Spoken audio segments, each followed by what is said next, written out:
sebagai rasa syukur. Sebagai rasa syukur, yang pertama ucapkan kalau kita muslim, alhamdulillahi rabbil alamin. Cuma ucapkannya harus bagus dan ikhlas. Ada orang ucapkan hamdalah tapi tidak berbekas. Kenapa? Terlalu cepat. Alhamdulillah alamin. Wih, ulang tahun anakmu. Alhamdulillah alamin. Apa artinya itu? Kan biasa kita heran, saya biasa heran Pak Jenderal, dalam masjid bersikir dia sama-sama 33, sama-sama mulainya, sama-sama bacanya.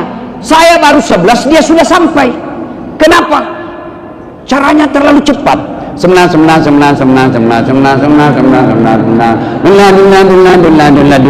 Pada ceni capuk. Ucapkan dengan bagus, alhamdulillahi rabbil.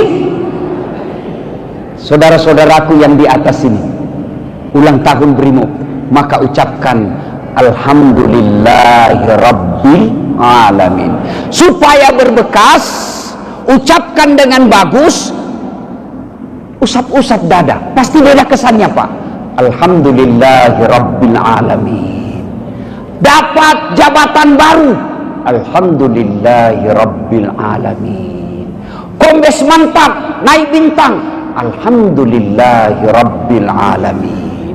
Mutasi non-job, alhamdulillahi rabbil alamin. Nggak ikhlas Ustaz. Alhamdulillahi rabbil alamin. Yang kedua, sebagai rasa syukur ulang tahun BRIMOB. Saya ditunjukkan tadi ini Pak Jenderal, Pak Kapolda, tagline-nya Ustaz, ulang tahun BRIMOB kali ini: setia, berani, ikhlas, berbakti untuk negeri. Mari kita simak ini kata-katanya ini Pak. Pertama, setia. BRIMOB setia kepada siapa? Cukong. Siap-siap kobos non-job.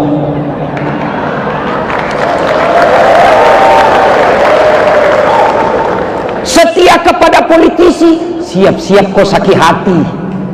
Itu politisi Pak, kalau mau dibantu, bagus sekali dia bilang Pak. Begitu terpilih, dia ganti nomor HP-nya. Lalu kepada siapa BRIMOB setia? Nih, berbakti untuk negeri. Kalau kalian setia berbakti untuk negeri, di dunia kau dapat pangkat jabatan promosi, di akhirat kau lebih awal masuk surga daripada ustaz. Kenapa bisa polisi lebih gampang masuk surga dari ustaz? Masya Allah. Saya ceramah, jangan narkoba, jangan mabuk, jangan kau prostitusi. Dia kasih kempes bang motorku, anak muda. Ada apa Ustaz? Saya mau masuk surga atau neraka urusanku. Tapi Kapolda, siapkan pasukan, operasi, selesai itu Pak narkoba, selesai itu geng motor. Kenapa? Punya kekuasaan.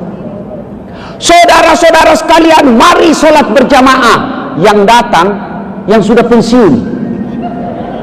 Tapi coba kalau Kapolda datang sholat berjamaah duhur, Assalamualaikum warahmatullah, Assalamualaikum warahmatullah. Tengok ke belakang, mana ini dirlantas, tidak pernah saya lihat datang berjamaah masjid. Bah, ajudan langsung telepon Pak Dir. Pak Dir, Bapak dicari sama Kapolda, katanya sudah 4 kali sholat jamaah Bapak tidak pernah diunggul. Besok Pak, belum azan sudah ada Pak Dir di dalam Pak. Itulah hebatnya menjadi komandan, itulah hebatnya kalian jadi BRIMOB. Lebih gampang kalian masuk surga daripada para ustadz. Dengan catatan berbakti untuk negeri. Kalau tidak, siap-siap sakit hati dan kecewa. Harus setia. Setia ini ada dua, setia kepada istri dan setia kepada negeri. Setia kepada istrinya agak berat. Tergantung dia bilang anggota BRIMOB, tergantung pelayanannya istri Ustaz. Kalau istrinya baik, insya Allah tidak akan digoda oleh perempuan siapapun. Ibu-ibu, kami ini laki-laki tergantung servis istri.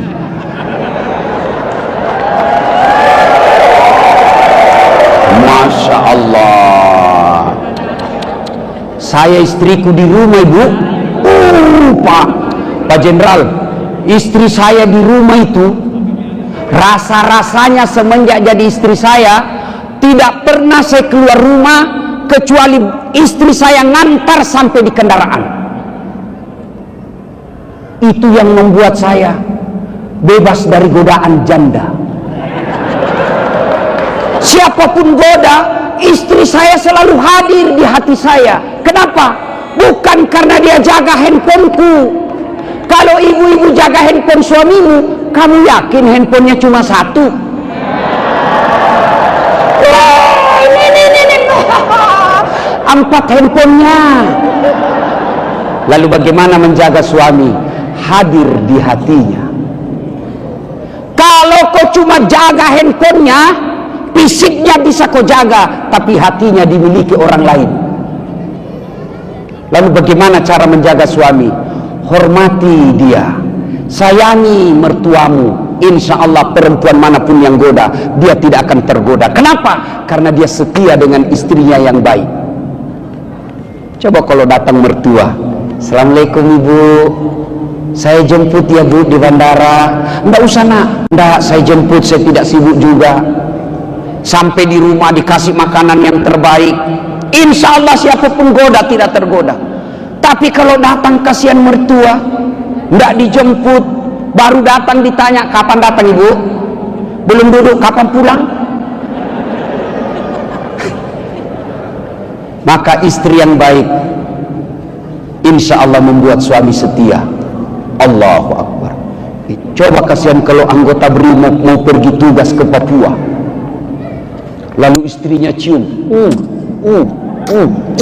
ridhoi saya, insya Allah dia jalan tenang perasaannya. Biasa saya bilang sama teman-teman mahasiswa, anak mahasiswaku, kalau kau berhadapan BRIMOB demo dan kau dipukul pentungan, itu efek dari pertengkaran tadi malam dengan istrinya. Bayangkan kasihan, semalam dimaki-maki sama istri, pagi-pagi sudah siap di lapangan, jam 5 itu sudah siap, dimaki-maki sama BRIMOB, siap salah komandan, siap salah komandan. Sudah itu pagi dipotong lagi kasihan honornya.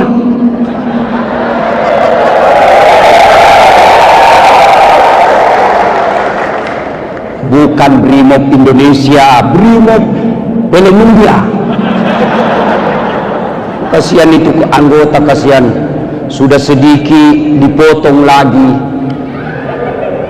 nasinya jatahnya 50.000 tinggal menjadi 15.000. Kenapa kok saya tonseng giliran nagasi di komandanmu? Kan tidak mungkin kau ngomong begitu dengan komandanmu, maka saya yang sampaikan kok bos. Para komandan yang saya hormati dan saya muliakan, saya cinta kalian karena Allah. Bayangkan kalau potong kasihan gajinya anak buah, sudah sedikit dipotong lagi, lalu kau bawa untuk makan anak istrimu, itu anak buahmu punya, pantas anakmu kepala batu. Kenapa? Uangnya, haknya orang, kau potong, kau kasih makan anakmu. Sampai itu pesanmu bos. Nah WhatsApp kapak, tolong Ustaz sampaikan itu soal pemotongan honor. Saya bilang, adakah begitu? Dia bilang, ada Ustaz, cuma tidak bisa kasih sampai karena kita ini kodam anak buah. Alhamdulillah, kalau ini sudah tidak ada Pak, ulang tahun BRIMOB 77 sudah sangat berkah, jangan panjang cerita. Itu saja. Maka istri yang baik kasih lihat juga saya minta, Pak, jangan kau potong kasihan honornya anak buahmu. Insya Allah saya istrimu, biar sedikit yang penting halal. Sudahlah.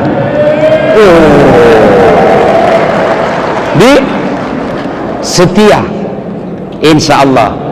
Suami, saya biasa kasihan Bu, kalau malam bertengkar suami istri, pagi tidak damai, suaminya pergi tugas, ngejar teroris, ngejar penjahat, tiba-tiba kena tembak, suamimu pulang dalam keadaan jenazah, dan tadi malam kau tidak sempat maafkan suamimu.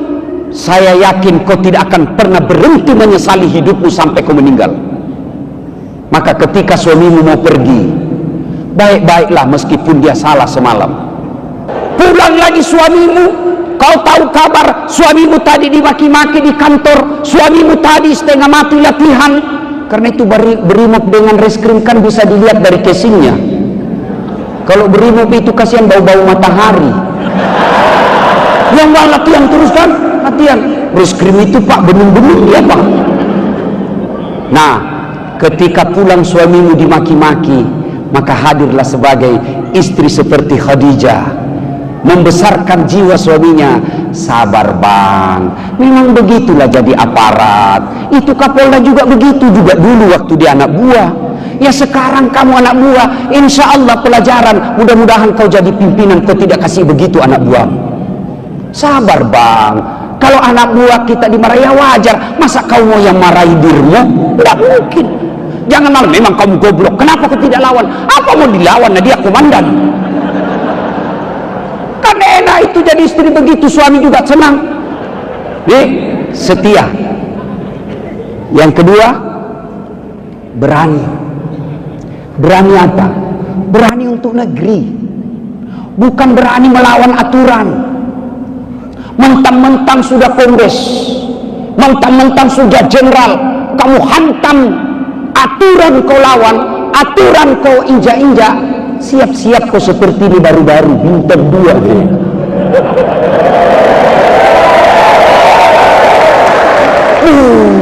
gagah perkasa, tata, melanggar aturan, baju orange.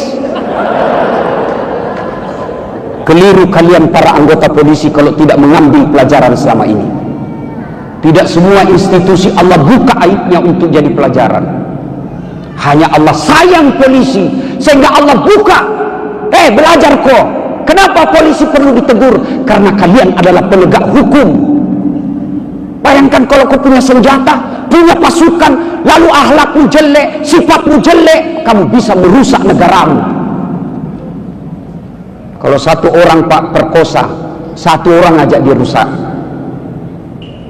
Seorang Dasat Latif ngerampok tetangganya, satu orang saja, satu rumah aja dirusak.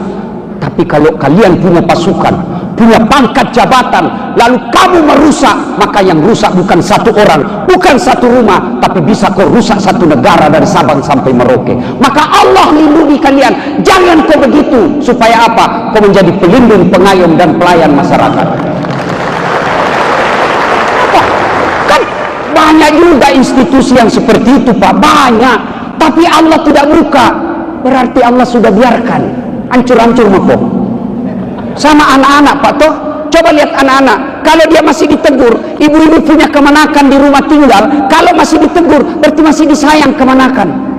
Tapi kalau sudah tidak pernah ditegur, mau pulang tengah malam, mau masuk kuliah tidak diurus, maka ibu sudahlah, mau kau jadi apa, mau jadi urusanmu. Allah sayang institusi Polri. Allah cepat pertunjukkan, nih loh, jangan sampai kalian seperti itu. Allahu Akbar. Kalau polisi Pak tidak memudahkan jabatannya masuk surga, keliru. Kalau malaikat berkata, ulama Kalimantan Timur silakan masuk surga, itu mereka masuk surga Pak Jenderal masih ngantri. Kenapa? 2000 ulama di Kalimantan Timur ngantri dia Pak, masuk surga juga tapi masih ngantri. Tapi begitu malaikat berkata Kapolda Kalimantan Timur masuk surga, tidak perlu ngantri Pak, sendiri aja dia Pak. Kenapa? Satu aja Kapolda di Kaltim. Maka Allah mencintai institusi Polri, maka Allah menjadikan pelajaran. Jangan kau berani salah kaprah, berani membela tanah air, berani untuk negeri, bukan berani untuk pengusaha. Tiga, ini agak berat, ikhlas. Kenapa saya bawa amplop, Pak? Kenapa tadi bukan saya bawa kertas saja? Kenapa ini? Ini besar godaannya, Pak. Termasuk kepada ustadz. Ini amplop. Besar godaannya ini, Pak. Tapi saudaraku, hadiah amplop pasti ada akhirnya. Hadiah amplop pasti ada batasnya. Tapi kalau hadiah dari Allah, Anda bekerja lillahi ta'ala, kecil buat Allah kasih kalian jadi jenderal, kecil. Kecil buat kalian Allah jadikan kamu Kapolres Tabels, kecil buat Allah. Tapi kalau kalian bekerja hanya karena amplop, tidak ikhlas, di akhirat kelak, ya Allah, mana pahalaku? 30 tahun saya jadi anggota polisi. Kata malaikat, kamu kan dulu kejar jabatan, pangkat dan gaji. Kau sudah dapat di dunia, maka di akhirat tidak ada lagi. Lalu bagaimana cara ikhlas bekerja? Kalau kalian muslim, gampang, ada caranya. Gimana caranya? Satu, sebelum kalian pergi tugas, wudhu. Wudhu dulu. Kalau kalian muslim, berapa kali kita mandi? Bapak-bapak polisi kan kalau mau keluar pasti mandi. Kita orang Islam subuh sunnah mandi sebelum sholat. Nah, supaya berbekas itu wudhu, selesai mandi langsung wudhu. Selesai mandi langsung wudhu, maka insya Allah dengar janji Allah bagi mereka yang selalu ada wudhunya. Innallaha yuhibbut tawwabina wa yuhibbul mutatahhirin. Dicintai oleh Allah. Wah, dicintai suami saja sudah senang, Bu, ya, apalagi dicintai Allah. Gimana supaya dicintai Allah? Selalu ada wudhu. Cara pertama. Cara kedua, sebelum keluar rumah menghadap kiblat, duduk lalu baca doa. Inna salati wa nusuki wa mahyaya wa mamati lillahi rabbil alamin. Bapak berdiri menuju ke pintu, lalu Bapak baca doa. Bismillahi tawakkaltu alallahi la haula wa la quwata illa billah. Melangkah kaki kanan. Kata Nabi, orang yang ada wudhunya lalu dia keluar rumah membela negaranya, mencari nafkah untuk anak istrinya, langkah kaki kananmu, kata Nabi, catat 1 pahala. Langkah kaki kirimu digugurkan dosa-dosamu. Jadi kalau tinggal di Kampung Baru, pergi ke Polda, berapa langkah kaki itu?